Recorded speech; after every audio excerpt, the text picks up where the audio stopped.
రాజమండ్రిలో తలపెట్టినటువంటి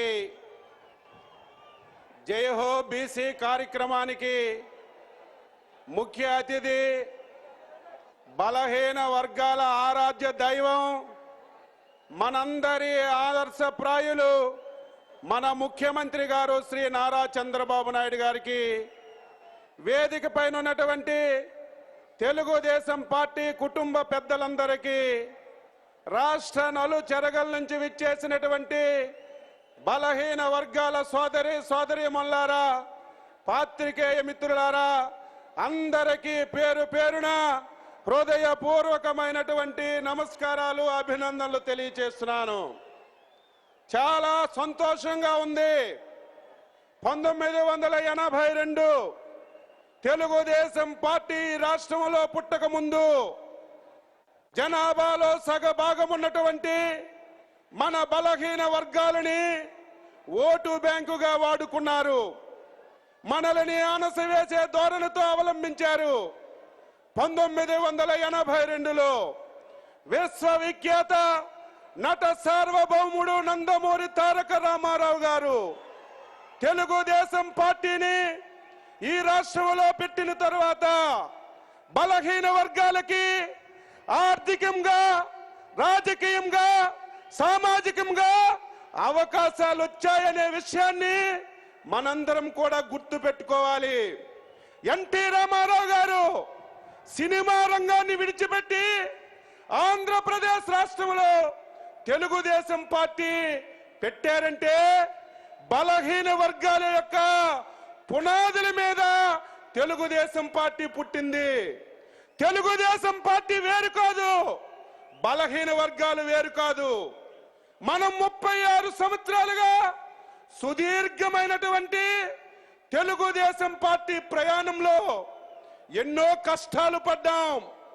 కొంతమంది వ్యక్తులు బలహీన వర్గాలు తెలుగుదేశం పార్టీతో ఉంటారని ఆ రోజు మన మీద ఉక్కుపాదం మోపినా సరే, ప్రాణాలు పోయినా సరే, మా జెండా తెలుగుదేశం, మా ఇల్లు తెలుగుదేశం అని 36 సంవత్సరాలుగా కష్ట నష్టాలలో పార్టీకి అండగా ఉన్నటువంటి బలహీన వర్గాలకి మన నాయకుడు చంద్రబాబు నాయుడు గాని, తెలుగుదేశం పార్టీ గాని జీవితాంతం సేవ చేసిన మీ రుణం తీర్చుకోలేమని ఈ సందర్భంగా మీ అందరికీ తెలియజేస్తున్నాను.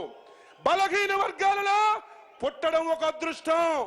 చాలా మంది అంటారు బలహీన వర్గాలని చిన్న చూపుతో చూసేవాళ్ళు.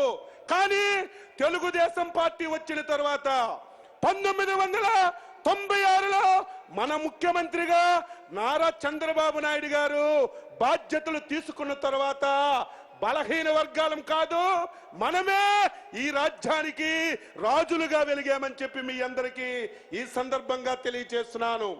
సోదరిమణులారా, ఈ పార్టీ మన పార్టీ. ఈ పార్టీ జీవితాంతం అధికారంలో ఉంటేనే బలహీన వర్గాలకి ఈ రాష్ట్రంలో స్వేచ్ఛ వస్తుంది. ఒక ఉదాహరణ, 10 సంవత్సరాలు రాజశేఖర్ రెడ్డి కాంగ్రెస్ పార్టీ అధికారంలో ఉంది. 10 సంవత్సరాలు బీసీలకి ₹1 ఖర్చు పెట్టినా తెలుగుదేశం పార్టీ బలపడుతుందని 10 సంవత్సరాలు ఒక పైసా ఇవ్వకుండా సమాజంలో సగభాగం ఉన్నటువంటి మనకి తీరని అన్యాయం చేశారు. అయితే మనందరం మళ్ళీ ఏదైనా ఒక రోజు ఈ పశువు జెండా అధికారంలోకి వస్తుంది. మన నాయకుడు చంద్రబాబు నాయుడు మళ్ళీ ముఖ్యమంత్రి రాష్ట్రానికి అవుతాడు.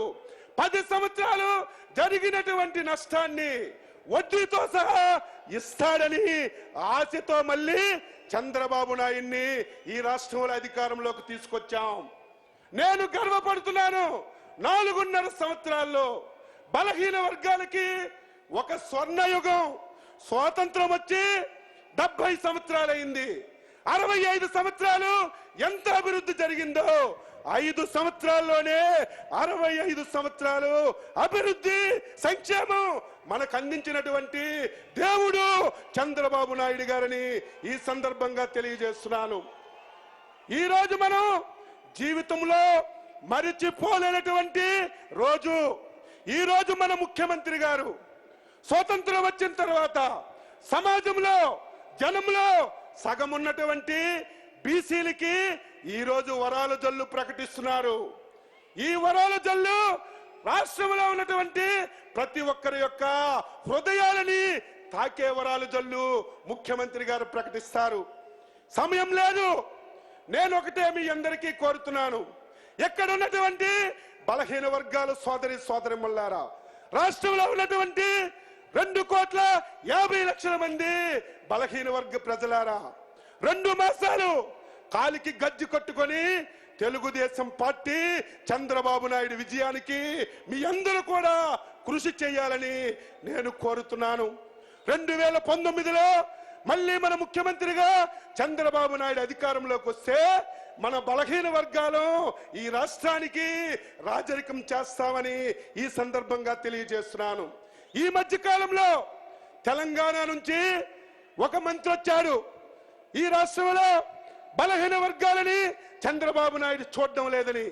ఏమయ్యా, నేను రాజమండ్రి జైహో సభ ద్వారా అడుగుతున్నాను, నువ్వు నిజమైనటువంటి బలహీన వర్గాలకు చెందినటువంటి మంత్రి అయితే నీ రాష్ట్రంలో 36 కులాలకి కేసీఆర్ బీసీ నుంచి ఓసీ చేస్తే కనీసం నోరు మెదపలేని దద్దమ్మవు మా గురించి మాట్లాడుతావని ఈ సందర్భంగా అడుగుతున్నాను.